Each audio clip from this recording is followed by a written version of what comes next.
My name's Graham, and today I'm going to pass you over to one of my colleagues, and he's going to show you how to assemble a residential sash. Once our cutter has cut our sash bars, they come over in a trolley, all ready for the sash maker to check the paperwork and make sure that the sash bars are cut to length, and also it has the right amount of hardware to be fitted to the sash. Here is the trolley for the upcoming job.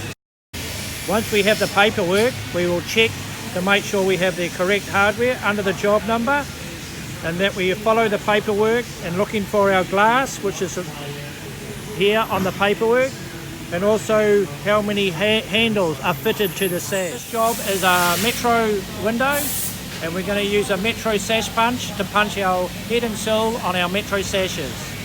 This is the punch we use for our metro suite.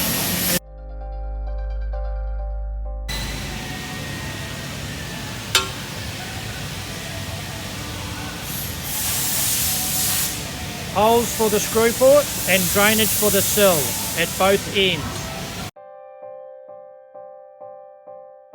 Once we have done the drainage, we then need to punch our window catches.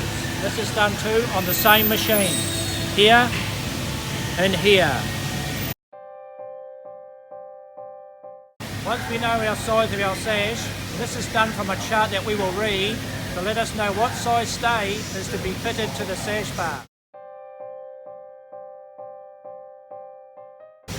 Here is the sash stay.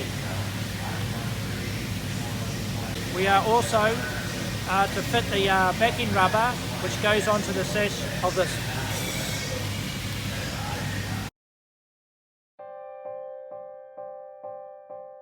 And also the backing rubber for the internal of the sash.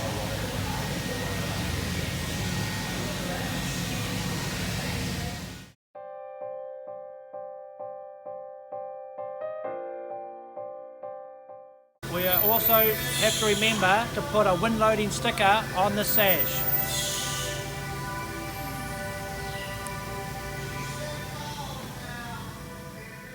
Once all the components are fitted to the sash, we are now ready to assemble. And this will be done into a U section, as here.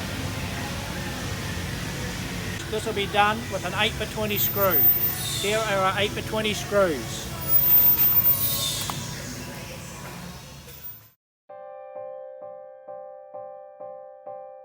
Here are some of our sashes that are ready to be glazed. Once we have glazed our sashes, the last job is to fit the window catch.